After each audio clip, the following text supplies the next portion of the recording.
Koso siasa pod en mana macha, in jachama mane, in gotiko mane, ya kanye, isenyombo bukinyombo, in ojana ok ojana, in gi pesa ionge go, in jadhot mane. Be gini dhi lokore koso pod en mana macha? Siasa ni chanda nikech kiano neno ka Gen Z dwani mondo loke. Gen Z chunygi gombo kabisa ni mondo gilok telo ni gigo katombulu in a very different way.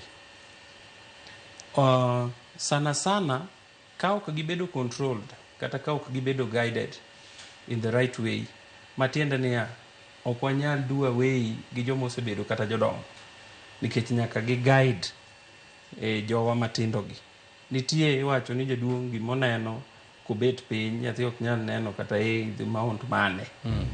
Koro dwarore niya ng'ama kijana ni nitie gimiluongo ni mentorship. Wakwayo jo siasa wa makoro waluongo ni veterans kata mosebudhe e siasa mondo be gimbe ginyalo mako lwet ng'ato kimenta.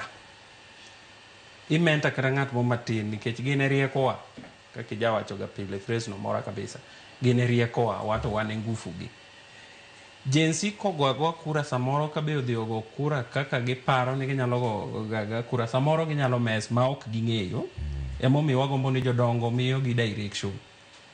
Wan gi jowa mabeyo kabisa ma jodongo nyiso gi ni ka to unyalo dhi kama ekuloso ma bet maber. Pattern ma 2027 samoro ok odhi lokore maduong'. Change nyalo bet matin ni interest mar ojende dhi bet mang'eny kata joma tindo.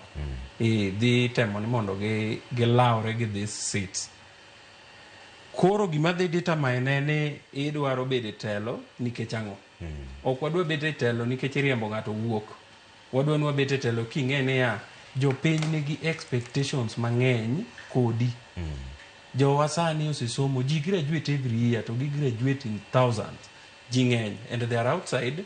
Tije manonyiswa ndalo ka ni wadhi somo wadhi nwang'o tich. Koro gionge sani. Kata ka nitie to gitin ma ok ginyal support the market. O market ok nyal support tijego. Omiyo wamedo mana kwayo Gen Z. Gima gichako ber gi demand for accountability.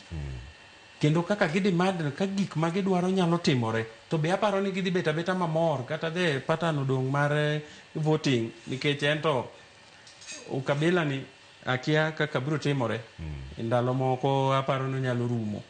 Ka koro intermarriage ni osebedo town be tinde wadongo gi jowa gite ndalo moko ne wayier ma ok wang'iyo our tribal lines. Koro pod to dhi beta beta kaka en.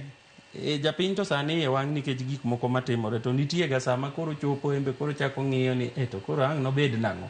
We pod wadhi kama inyalo dhi kata ni an ok adwar ng'ane to chako iparo ni to koro ojiranda ka ang' okalo kata dhi nyise nang'o. Adhi mondo winjre ni jopiny wacho nang'o kuom dakika moko adek.